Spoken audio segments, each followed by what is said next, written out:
So, this is my latest acquisition. It's an original 1980 Tamiya Holiday Buggy in box. Box is in, well, it's reasonable. It's nice and it's pretty clean and it's intact. A few dents here and there, but we can all live with that, can't we?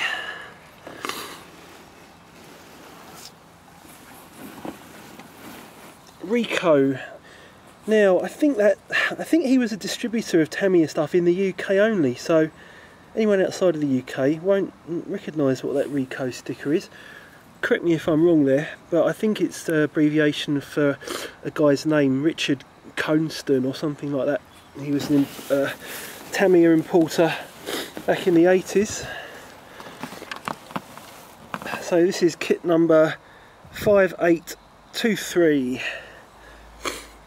Dual purpose holiday buggy, radio control car for fun on all types of terrain. 1/10 scale. A bit more box art for you. Lovely hand drawn pictures I used to have on these Tamiya boxes. Really nice. And this is an early example from 1980. There can't be many before this.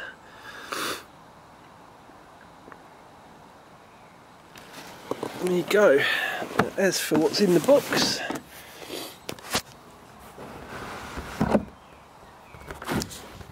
so this is exactly as it was. I literally got this yesterday. Had a quick look, but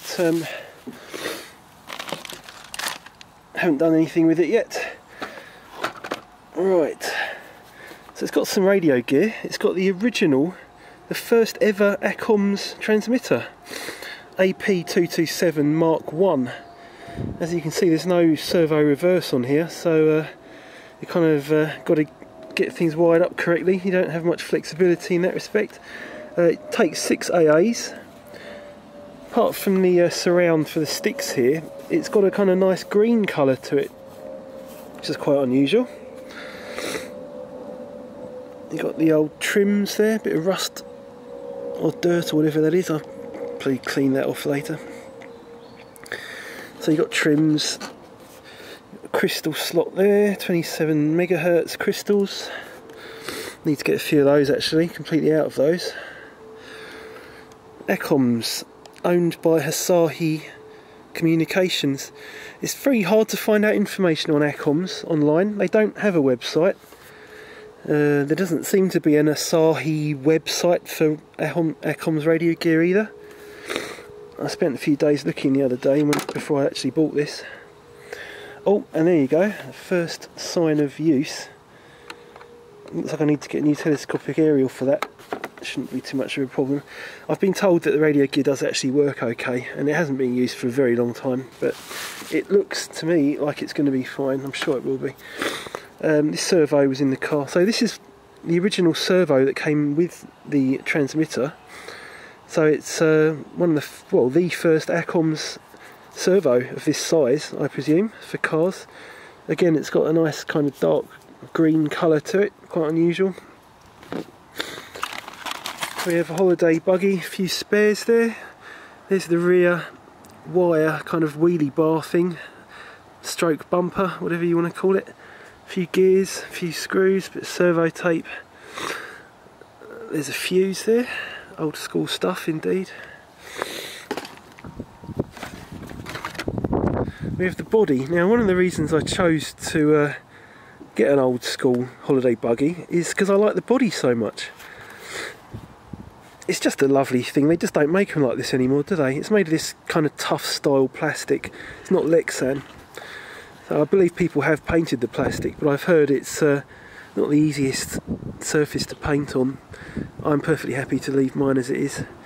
These decals aren't exactly done brilliantly. Look at this. I might source a new set of decals, maybe even just get some for the Holiday Buggy 2010. Should be easy enough to get a set of those, just redo them.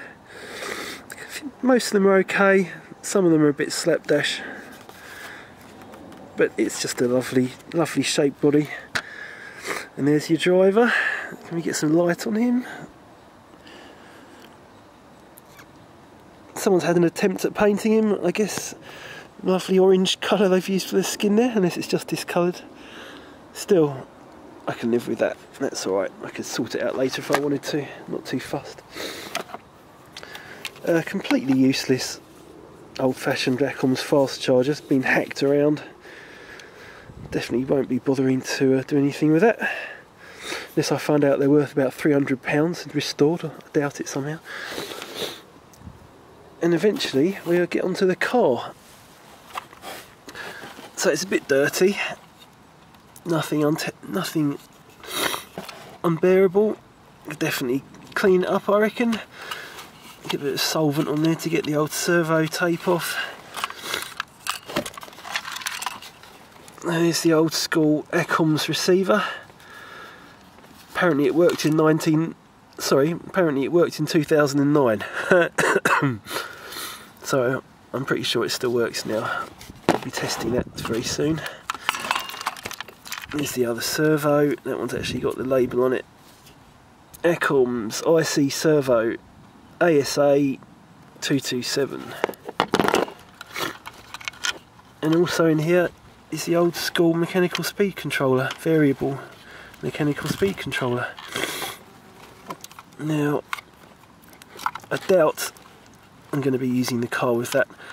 It's nice to have it, but electronic speed controllers are just so much more convenient and more efficient. But you never know, if I want to get this set up completely stock, I might at least try and get it going with this before I upgrade anything. And steering servo taped in at the moment. I've noticed that these don't seem to be the original steering rods, tie rods for the steering. They may be, they may not be, I don't know, but having looked and having it previously owned a holiday buggy a long time ago, or co-owned rather, with a friend of mine in the early 90s, I seem to remember they had a big kind of springy bit in the middle of the that tie rod as a kind of makeshift servo saver, and this one doesn't seem to have that, so it's either been added on later or it's just what this model came with. Now, one of the reasons I wanted to get this old car again was it's just a unique design. We've got an open gearbox, if you can believe such a thing ever existed. Gearbox completely open to the elements. I believe there were aftermarket covers you could get, but the original kit was like this. Rear suspension is sprung by a piece of FRP.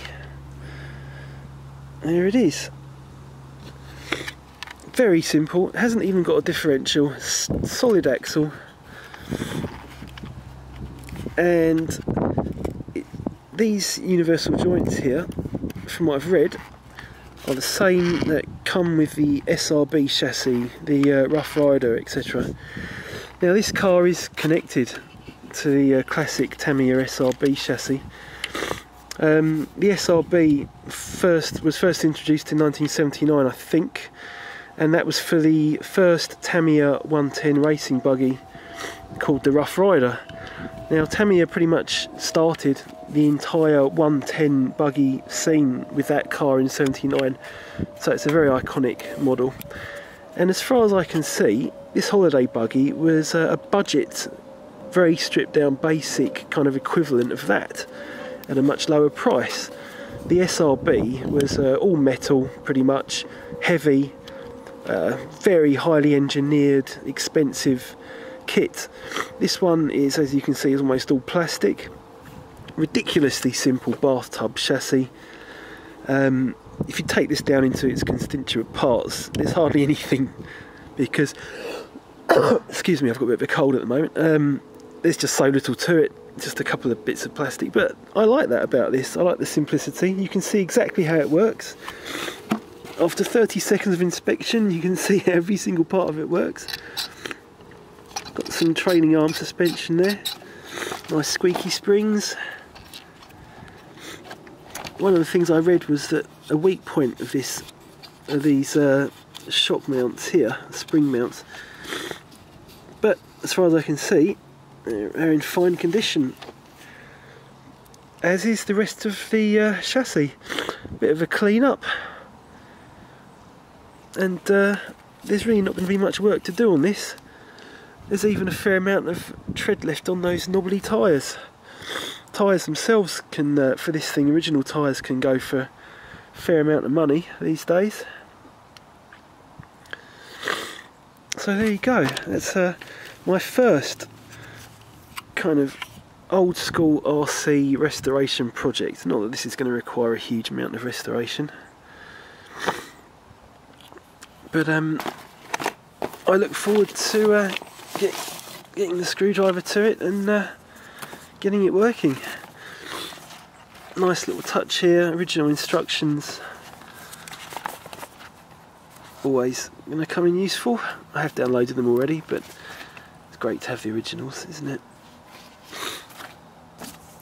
Comms instructions. This is for the Mark II, so that does not go with the controller I've got.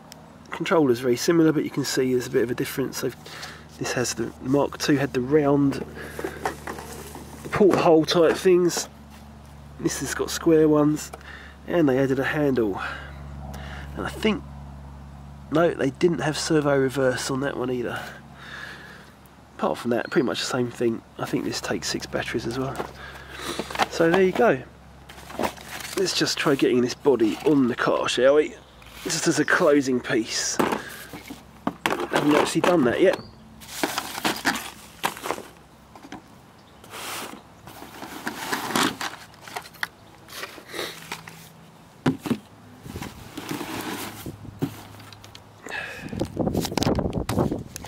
Excuse me there.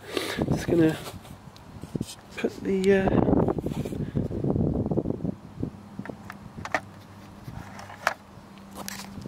it clips on. That'll do. There you go. I'm not gonna mess around with it any more than that for now. And doesn't it look mean? It really does. It's a lovely shape. They just don't make them like this anymore. Even the re-release of the Holiday Buggy had the same body, so in that respect it was fine, but the chassis,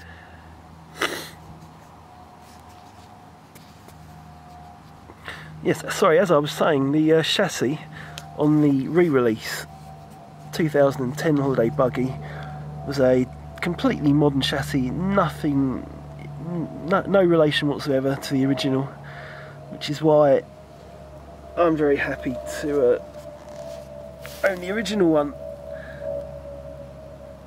Thank you very much.